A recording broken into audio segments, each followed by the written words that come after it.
Prototype version. In 1931, while Dr. Abraham Erskine was still in Germany and working to perfect the serum, the main ingredients used to create it were leaked to Hydra by Wilfred Malek. By 1940, after the outbreak of World War II, a prototype version of the serum was tested on Johann Schmidt in the hopes of making him stronger and faster. However, the formula was highly unstable. After injecting himself with the serum, Schmidt gained enhanced physical abilities, but since the formula lacked the necessary radioactive exposure, it caused severe facial deformation, turning him into Red Skull in the process. Perfected serum. The perfected Super-Soldier Serum was developed by Dr. Abraham Erskine. He began working on the formula in the 1930s while he was still in Germany, but later escaped to the United States, where he joined the Strategic Scientific Reserve. There, he perfected the serum and started Project Rebirth, a program designed to transform Allied soldiers into enhanced super soldiers. In June 1943, with the help of Stark Industries' injection tube and Vita radiation technology, he decided to use the serum on his first and only subject, Steve Rogers. The injection process was extremely painful, causing Rogers to scream out in pain and agony. However, by the end of the experiment, the serum transformed his body to peak human condition, significantly increasing his height, muscle mass, and enhancing his strength, speed, and endurance to superhuman levels. It also cured all his pre-existing medical conditions. Unfortunately, Erskine was killed by Heinz Kruger, taking the serum formula to the grave with him.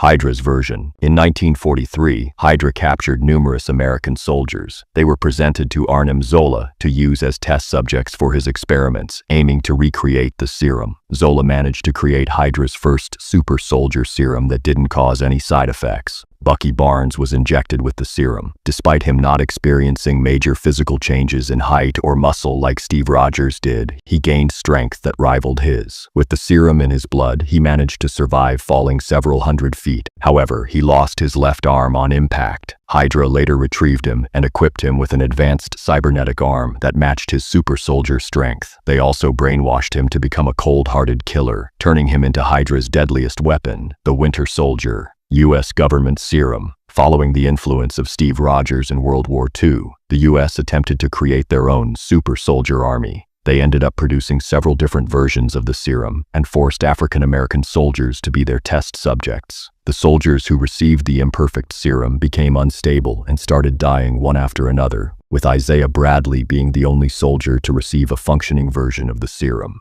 He was deployed during the Korean War to eliminate the Winter Soldier and ended up overpowering him and severely damaging him. However, Bradley was imprisoned by the government for opposing them and had his blood constantly extracted by organizations like Hydra and the CIA because it contained traces of the serum. Howard Stark's serum. By December 1991, Howard Stark managed to recreate the Super-Soldier Serum using a sample of Steve Rogers' blood. Once Hydra found out, they sent the Winter Soldier to assassinate Stark and his wife Maria and steal the serum. Hydra used it on their most elite death squad, turning them into Winter Soldiers. This version didn't require Vita radiation to be injected and gave its users even more strength than Hydra's previous formula. One of them, Joseph, was even shown overpowering the original Winter Soldier in a sparring match. But the serum came with serious mental side effects. Those injected with it became extremely aggressive and harder to control over time. Eventually, they turned on Hydra, forcing the organization to put them in cryostasis to prevent further damage. Project Gamma Pulse. In 2005, General Thaddeus Ross was tasked with recreating the Super-Soldier Serum to develop a new generation of super soldiers for the United States military. He recruited Dr. Bruce Banner to lead the project, a highly respected scientist for his work in biochemistry, nuclear physics, and gamma radiation. Instead of using the original Vita radiation, Banner decided to experiment with gamma radiation. He injected himself with the serum.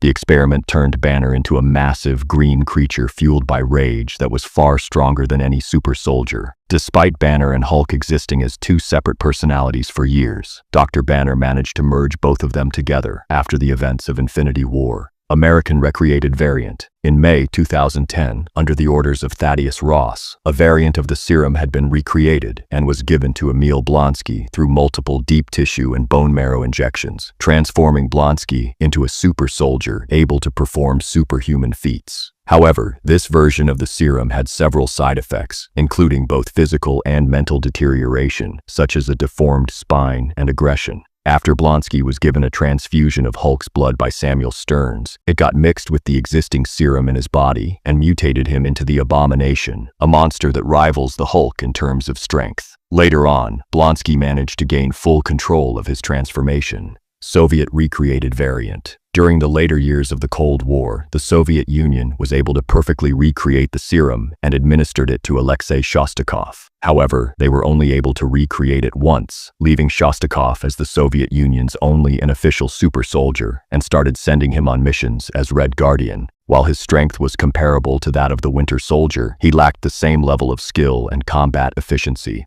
Replica serum. Following Hydra's disbandment, the CIA recruited Wilfred Nagel with the hopes of him being able to recreate the serum, as the CIA possessed samples of Isaiah Bradley's blood. Nagel managed to recreate the serum that had been given to him, but modified it so that its users did not undergo any physical changes, along with being able to self-inject the serum without the need for a machine such as the Rebirth Pod, making this version of the serum the most efficient. By 2024, he managed to create 20 vials, which were later stolen by Carly Morgenthau. She used the serum on herself and gave 7 other vials to members of the Flag Smashers. Another 11 vials were destroyed by Helmut Zemo, leaving only 1 vial unharmed.